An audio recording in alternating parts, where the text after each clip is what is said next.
আসসালামু আলাইকুম এভরিওয়ান, আপনাদের সাথে প্রাকৃতিক কিছু পরিবেশ শেয়ার করতে যাচ্ছি। আসলে যারা শহরে থাকেন তারা এই প্রাকৃতিক পরিবেশটা উপভোগ করতে পারেন না।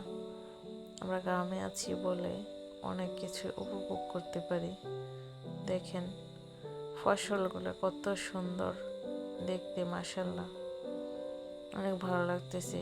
এদিকে দেখেন কিছু হাঁস পানিতে নেমে সাঁতরাচ্ছে, আর আগে আগে আমার দুই ছেলে যাচ্ছে পিছন থেকে।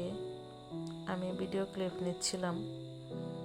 এইদিকে আপনাদের সাথে একটা ফ্রিজের ছবি শেয়ার করেছিলাম।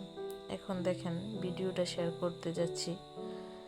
এই যে ওই সেই ফ্রিজটা যার মধ্যে গরুকে খাবার দিচ্ছে, তাই আপনাদের সাথে শেয়ার করলাম। আসলে আমরা এক জায়গায় যাচ্ছিলাম, তো যাওয়ার পথে ভাবলাম যেহেতু ছবি শেয়ার করেছিলাম তাই আর কি আপনাদের সাথে এই ভিডিও শেয়ার করা। কেউ এই জায়গাটা চিনে থাকলে অবশ্যই কমেন্টে জানাবেন, আর সবাই বেশি বেশি লাইক শেয়ার ফলো দিয়ে পাশে থাকবেন নিত্য নতুন ভিডিও পেতে। সবাই নামাজের কথা বেশি বেশি স্মরণে রাখবেন। এই বলে শেষ করলাম। আল্লাহ হাফেজ।